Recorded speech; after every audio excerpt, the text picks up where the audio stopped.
بیوی کو غلام بنا کے نہیں رکھتے تھے, بیوی کو نوکرانی بنا کے نہیں رکھتے تھے.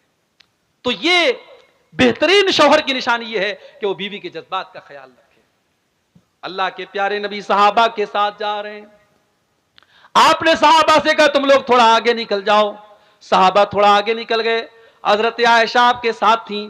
آپ نے فرمایا اے عائشہ چلو سناٹا ہو گیا ہے, چلو ہم دونوں دوڑتے ہیں, مقابلہ کرتے ہیں, دیکھتے ہیں کون دوڑ میں آگے نکلتا ہے. اما عائشہ نئی نئی شادی ہوئی تھی, دبلی پتلی تھی, وزن کم تھا. جب دوڑنے لگی اللہ کے پیارے نبی پیچھے رہ گئے اور اما عائشہ آگے نکل گئی. اما عائشہ کو بہت مزہ آیا. انہوں نے ہنستے ہوئے فرمایا کہ اے اللہ کے نبی انی قد سبقتک, میں تو آپ سے آگے نکل گئی, آپ تو پیچھے رہ گئے.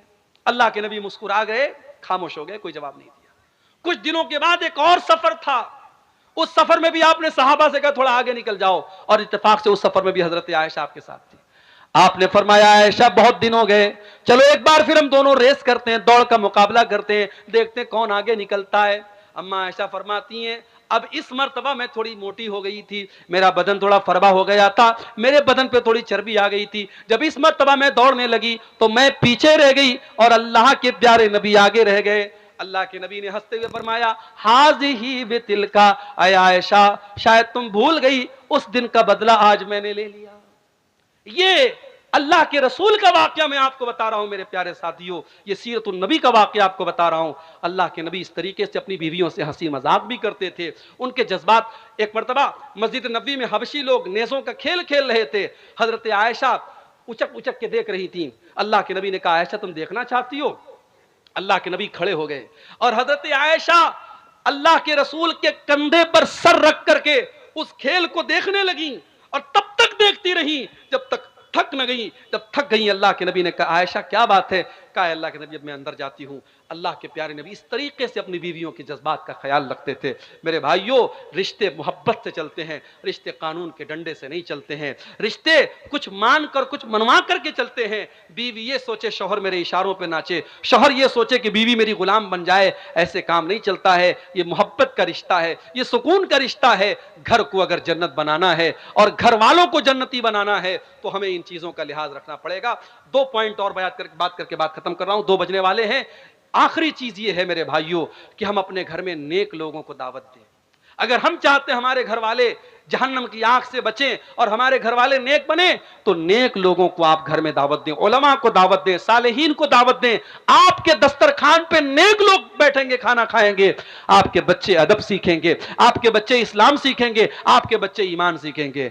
حضرت نوح علیہ السلام اللہ سے دعا کرتے ربی اغفر لی ولوالدی ولمن دخل بیتی مؤمنا وللمؤمنین والمؤمنات. اے اللہ مجھے بھی بخش دے, میرے ماں باپ کو بھی بخش دے, اور اے اللہ جو ایمان والا میرے گھر میں داخل ہو تو اس کو بھی بخش دے. پتہ یہ چلا کہ حضرت نوح علیہ السلام اپنے گھر میں ایمان والوں کو دعوت دیتے تھے. آپ اپنے گھر میں شرابیوں کو بلا کے کھانا کھلا رہے ہیں, زانیوں کو بلا کر کے اپنے دسترخوان پہ دعوت دے رہے ہیں, اس سے گھر میں برکت نہیں آئے گی. نیک اور صالح لوگوں کو آپ دعوت دیجئے. اور آخری چیز یہ ہے میرے بھائیوں کہ آپ جو ہے دعا کیجئے. اگر آپ کو لگتا ہے کہ آپ کے گھر میں کوئی برائی ہے, آپ کا بچہ غلط راستے پر چل رہا ہے, آپ کی بیوی اللہ کی نافرمان ہے, آپ اس کی اصلاح کی کوشش کیجئے اور اللہ سے دعا کیجئے. 2 دعائیں میں سکھا رہا ہوں, اس کو یاد کر لیجئے. پہلی دعا آپ کو قرآن کے 19ویں پارے میں ملے گی. 19ویں پارے میں سورہ فرقان کے آخر میں آپ کو یہ دعا ملے گی. اللہ کے نیک بندے یہ دعا اللہ سے کرتے ہیں, ربنا ہب لنا من ازواجنا وذریاتنا قرۃ اعین واجعلنا للمتقین اماما. اے اللہ ہمارے بیوی بچوں کو ہماری آنکھوں کی ٹھنڈک بنا دے, اور اے اللہ ہمیں تو متقیوں کا امام بنا دے. آپ کی بیوی بچے آپ کی آنکھوں کی ٹھنڈک کب بنیں گے؟ جب آپ کی بیوی آپ کو نماز کے لیے اٹھائے گی. فجر کی 5 بجے اذان ہو رہی ہے, اذان کی آواز آپ کے کانوں میں جا رہی ہے, اور آپ کمبل اوڑھ کے لیٹے ہیں, اور بیوی آپ کو جھجوڑ کر کے اٹھاتی ہے, اٹھیے جائیے نماز پڑھیے. آپ کو سگریٹ پیتا ہوا دیکھ کر کے آپ کی بیوی ٹوک رہی ہے, یہ چندے آ رہے ہیں, اللہ تعالیٰ ان کو قبول کرے, مجھے نام نہیں پتا کس نے تعاون کیا ہے, اللہ قبول کرے. میں یہ کہہ رہا ہوں میرے بھائیوں کہ آپ کی بیوی اور بچے جب اللہ کے فرما بردار بنیں گے تب آپ کی آنکھوں کی ٹھنڈک بنیں گے۔ ایمان والے یہ دعا کرتے کہ اے اللہ ہمارے بیوی بچوں کو ہماری آنکھوں کی ٹھنڈک بنا دے۔ وَجْعَلْنَا لِلْمُتَّقِينَ إِمَامًا، اور اے اللہ ہمیں تو متقیوں کا امام بنا دے، اتنا نیک بنا دے، دنیا مثال دے۔